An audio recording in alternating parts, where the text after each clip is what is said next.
about two things. One is your customer experience, and the second one is an outlook of the current potential, but also on the challenges that are out there.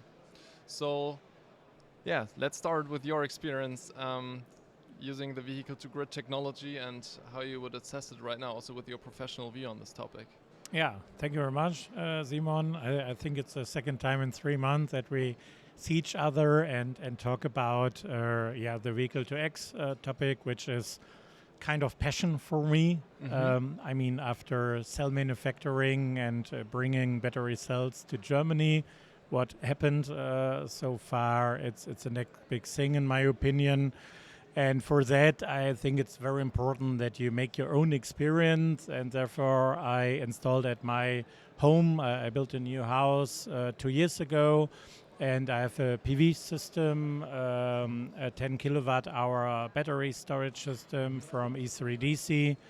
And since 6 months, I would say, I have the Edison bidirectional charging system. So that it is possible to charge my VW ID.5 with a 77 kilowatt hour battery bidirectional. Yes. So this is the That's setup. the setup, okay. And therefore I have now freaks experience, but the target, as we talked about 3 months ago, was much bigger, that I do really vehicle to home. That means that I can use the energy from the car and that I charge the energy from the PV system into the car. But I have a lack of software, so it's impossible to get the right software. At VW, I think the experts all know this. We have the 3.1 software actually in the ID.5, and you need the 3.5 software to do really bidirectional charging and not one-directional charging, I would say. Okay. That's a shame. And that's the reason why I don't have so many real life data, but I can do the discharge of the battery, and I think that's the first step. So you can see. Yeah, at maybe my, if I can ask a quick question, because I think it's a very important one, right? Because you said like we went within 3 months, because it's such a dynamic game that we're playing right now, and things are continuously evolving. And I would expect. Did you contact VW on like how they plan the update of the software of the vehicle, or? I tried to contact, but if no one is responsible, it's really hard to get into the right contact. I used the colleagues from E3DC, but even they don't know when this update will happen to everybody. Okay, so challenges are there at the moment. Okay, just to understand, like how if you are a vehicle owner. But also from an innovation point of view, so how our company is dealing with this very, very fast evolving market where, you have to also on the software side adapt quickly, and maybe there is some optimization needed. You have to be very agile, and for me as a customer, it's important to know where I get the new software. It would be much easier if we have over-the-air update, but I think there are some security reasons why it's not that easy. But the only thing I want is real bidirectional charging. And we have the 10th of April now. So we had also in the north of Germany, in Osnabrück, 14 days of sun, where I can do this. And from October to almost April, there was not really much sun in the system. So bidirectional charging doesn't make any sense if you don't have much sun. But now it can work, and it has to work, so that we get the potential out of bidirectional charging. And I think, Simon, which is very important, is to know the 3 steps. So the first step was smart charging, what we have already in the market. So one-directional, but one-directional, but you can use different flexible tariffs, for example. And as you know, you get numbers from my side where everyone said, it depends. So for a 4-person household, private, you can save 200 euros each year with smart charging, which is, I think, okay, because it's very easy to receive it. really any major hardware to apply to do smart charging, or so the vehicle doesn't need to be bidirectional. No. Also, from a regulatory point of view, I think it's easy with 14A with the regulation. It's regulated, and you can use different smart dynamic tariffs. It should be easy. Yeah, this is the first step. The second step is vehicle to home, what we are just talking about. Therefore, you can save maybe 400 euros, up to 400 euros each year, which is also fine. And I mean, you have now the enablers of the technology and the people who really like it. And I don't think that they care about 400 euros, but the next customers will definitely care about 400 euros. And I think it's pretty smart to talk with your neighbor, with your friend about it, that you have this potential in your PV battery vehicle system. Yes.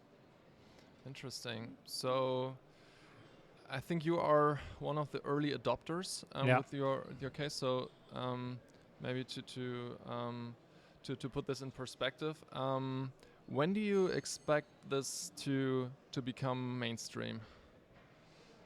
Vehicle to home can be mainstream, I mean, at least in 2 years, but I'm not confident if everybody will use it. I'm confident that we have smart charging for everybody. I'm pretty sure that the first step, vehicle to home, can be, I mean, definitely for the early adapters, for the guys who really want to be part of the energy transition. And if we then talk about vehicle to grid, what we also want to do, there's even more potential.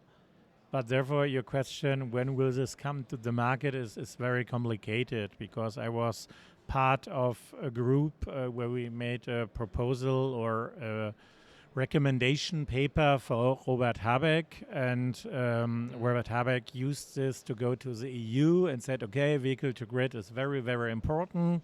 We have to think EU-wide to bring it to the market. Standards. We need the standards, and therefore, if it goes to EU, I was thinking about 2027, hopefully, but if it goes to the EU, maybe 2030. And the EU has to be really committed to bring all these players together, because there are so many different interests on the energy transition. So it's not that easy to solve it. So where do you see the biggest bottlenecks on that? Bottleneck one is the regulatory framework. So not a technical one to really highlight this here, right? So it's not a technical issue. And I hear that Christoph Hecht also talked about that it's not just evolution of technology, it's beyond. No, everything is here. Also, smart meters are there already, and we messed this smart meter rollout totally up. This is also the truth.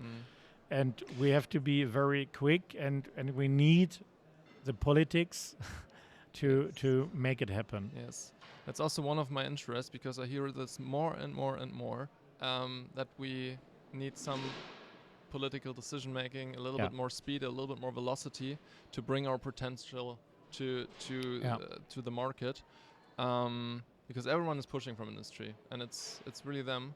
So I hope in the future we can also invite the industry is there. In my opinion, the customer is there, but uncertainty is dead. So it means the customer is, if he is not convinced because he said, okay, I hear this or that, I can't trust on this technology, and it's expensive, to be honest. It's not just something you buy. It's an investment case, and in uncertainty you don't do this, and therefore we need the politicians to do the right decision. And it was the same with e-mobility. It's just a yes or no. Do we want e-mobility or not? We said we want e-mobility, so everybody was following the regulation framework, what we got from the EU. And if we say we want to have vehicle to X, we want to have energy transition, it's the same topic. Everybody will follow, no technical obstacles. Everything, we have brilliant engineers, everything can be solved. Okay, understand. So clear message there. It's not us. It's research industry. It's the regulatory framework that has to be in place to pave the way. Yeah. To really allow us to bring the potential to the street. It's just a go a framework where you can work on so that every player can adjust himself. Yeah, maybe to reflect on one discussion I had with Matthias Laubenstein from Comfort Charge back in the days, that he said we kind of are also messing up this game because we're trying to be over perfect or over perfectionists, having the Eichstandard in German. It's to such a high bar that it makes it difficult to have the whole value chain of the charging. So how much do you charge, and then the payment method, how is the payment conducted, and that they are setting the bar so high that it makes it really hard to put products in place that are also from a financial point of view, from an economic point of view, viable. Do you see it the same way? That's what I mean with no technical obstacles. Even more the regulatory framework, if we over-specify, in my opinion, and this is German engineering at its best. I know what you mean. To over-specify something is every time to increase the price much. That's what I mean. To the next level, and maybe to the wrong level, because the customer will not pay for it then. Yes, that's what I mean. So the technology can go up to this high standard, but the engineering that needs to be done is quite an effort. Yeah. Raises the cost and thereby destroys the business case. Yeah. That's kind of the narrative that I wanted to draw. And if over-engineering rises the price by 30%, nobody will pay for it. We have to be very, very sensitive on it.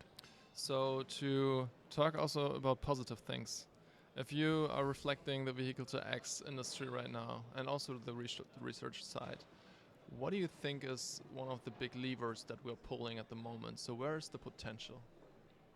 The potential is in saving money. The potential is be part of the energy transition. So you can earn money on the frequency market. You can trade with energy. You can be part of an energy community. What I find is very. Can you elaborate on that really quick? So what do you mean with energy community? If you have, for example, the company Sonnen is a stationary battery supplier. They have their Sonnen community. It's pretty much the same. You have the Tesla community, and it's a community feeling every time. It's very nice.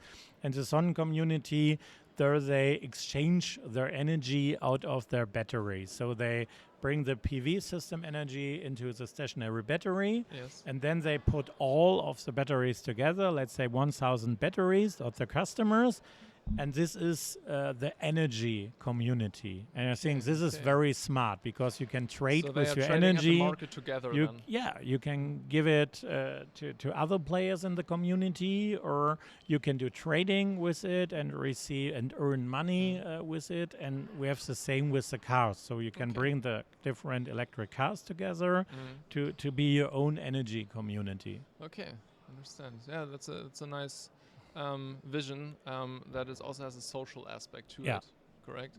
So that innovation can also connect people and communities. Markus, thank you very much for the conversation. Thank you, Simon.